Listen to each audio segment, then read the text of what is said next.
Qui que tu sois, toi qui lis ces lignes, pense à ta situation et à tes devoirs. Non pas à ta situation de propriétaire, négociant, juge, empereur, président, ministre, prêtre, soldat, que te font provisoirement les hommes, et non pas au devoir imaginaire que cette situation te crée, mais à ta situation véritable, éternelle, de l'être qui, après toute une éternité de ton existence, est sorti de l'inconscience, et qui peut à chaque instant y retourner. Et pense à tes devoirs véritables, qui résultent de la véritable situation d'homme, appelé à la vie et doué d'intelligence et d'amour.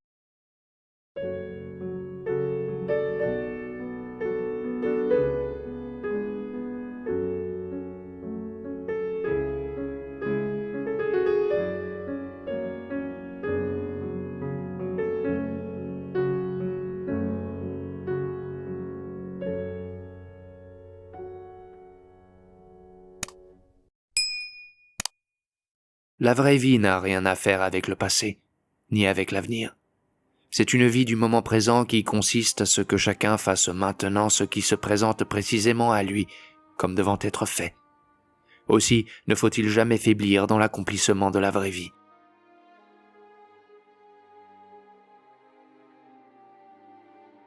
Depuis le moment de sa naissance, l'homme est menacé d'un péril inévitable, c'est-à-dire d'une vie dépourvue de sens et d'une mort absurde, s'il ne découvre que la vraie vie est celle qui ajoute quelque chose au bien accumulé par les générations passées, qui augmente cet héritage dans le présent et le lègue aux générations futures.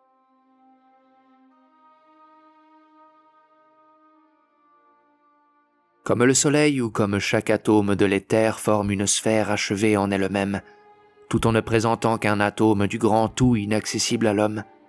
Ainsi, chaque individu porte en soi son but à lui-même, et en même temps sert le but commun, inaccessible à la raison humaine.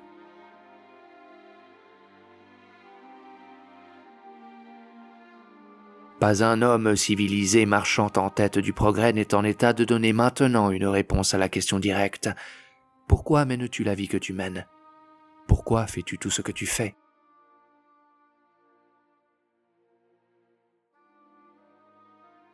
L'existence, non pas l'existence raisonnable qui donne le bonheur à l'humanité, mais celle que les hommes ont organisée pour leur propre perte, est une chimère, la chimère la plus sauvage, la plus épouvantable, un véritable délire de folie dont il suffit de revenir une fois pour n'y plus jamais retomber.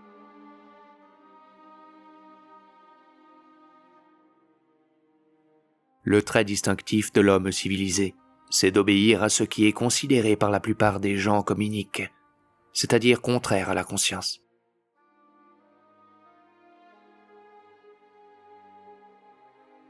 Cherchez parmi les hommes et trouvez, depuis le gueux jusqu'au richard, un homme qui se contente de ce qu'il gagne pour se procurer tout ce qu'il considère indispensable selon la doctrine du monde, et vous verrez que vous n'en trouverez pas un sur 1000. Chacun s'épuise à vouloir acquérir ce qui lui est inutile, mais ce qui est exigé selon la doctrine du monde est ce qu'il se sent malheureux de ne pas posséder. Et à peine s'est-il procuré cet objet qu'il lui en faut un autre, puis encore un autre. Et ainsi dure sans fin ce travail de Sisyphe qui détruit la vie des hommes.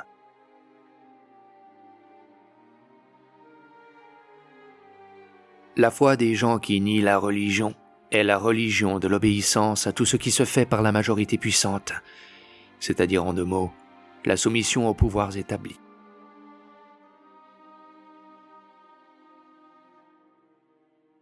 La tâche de la machine gouvernementale et sociale consiste à morceler la responsabilité des méfaits qui se commettent, de façon que personne ne sente à quel point ces actes sont contraires à sa nature.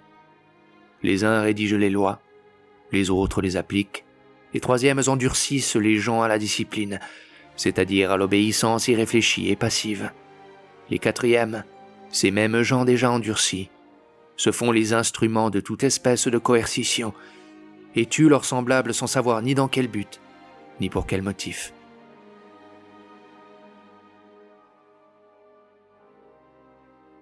Les socialistes, les communistes, les anarchistes avec leurs bombes, leurs émeutes, leurs révolutions, sont loin d'être aussi dangereux pour les gouvernements que les hommes isolés, qui proclament de tous côtés leur refus à la participation à l'organisation sociale.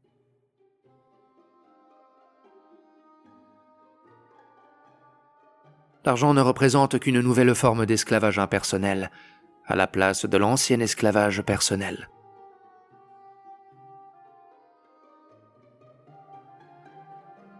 Tout ce que nous appelons culture, nos sciences, nos arts, le perfectionnement des agréments de la vie, autant de tentatives pour tromper les besoins moraux de l'homme.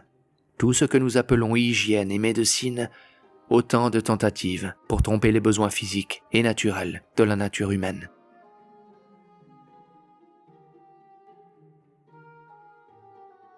La philosophie scientifique est devenue aujourd'hui la dispensatrice des brevets d'oisiveté, parce qu'elle seule, dans ses temples, analyse et détermine quelle est l'activité parasitique, quelle est l'activité organique de l'homme dans l'organisme social. Comme si chaque homme n'était pas lui-même en mesure de le savoir d'une façon plus juste et plus courte, en consultant sa raison et sa conscience.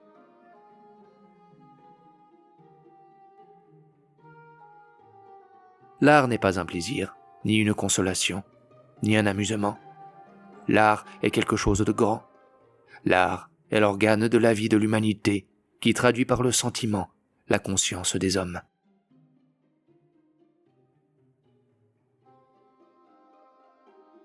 Il y a deux caractères indubitables de la vraie science et de l'art vrai. Le premier, intérieur, c'est que le servant de la science et de l'art remplisse sa mission avec abnégation, et non point par intérêt. Le second, extérieur, c'est que l'œuvre du servant soit accessible à tous les hommes dont il a en vue le bien.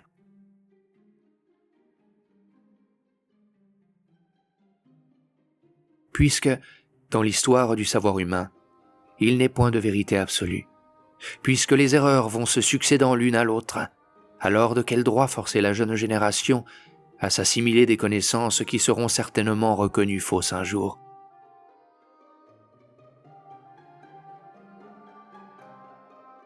La seule méthode d'instruction, c'est l'expérience, et son critérium, c'est la liberté.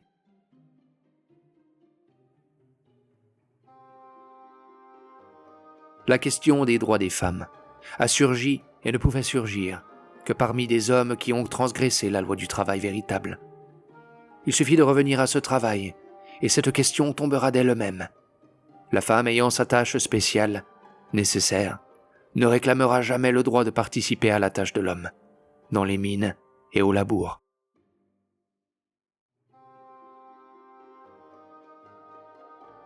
Tout homme se trouve, pendant sa vie, vis-à-vis de la vérité, dans la position d'un piéton qui marche dans l'obscurité à la lumière d'une lanterne dont il projette la clarté devant lui. Il ne voit pas ce que la lanterne n'éclaire pas encore. Il ne voit pas non plus le chemin qu'il a parcouru et qui est déjà retombé dans l'obscurité. Mais, à quelque endroit qu'il se trouve, il voit ce qui est éclairé par la lanterne, et il est toujours libre de choisir l'un ou l'autre côté de la route.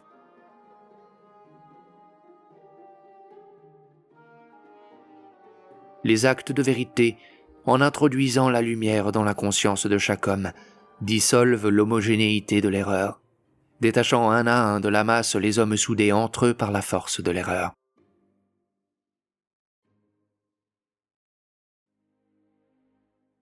On peut expliquer à l'homme le plus borné les choses les plus abstraites, s'il n'en a encore aucune notion. Mais on ne peut pas expliquer la chose la plus simple au plus intelligent, s'il est fermement convaincu qu'il sait parfaitement ce qu'on veut lui apprendre.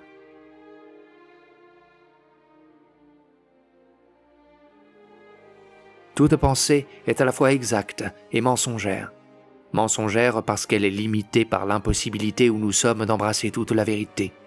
Exacte parce qu'elle exprime une des faces du concept humain.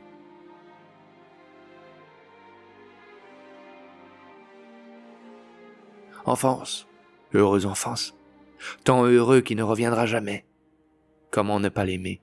Comment ne pas en caresser le souvenir? Ce souvenir rafraîchit et relève l'âme.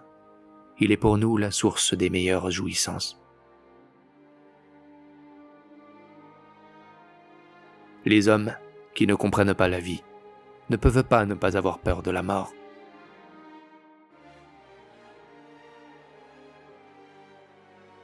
Vaut-il la peine de penser à soi, quand d'un moment à l'autre on peut mourir sans que personne ne le sache et sans avoir rien fait de bon.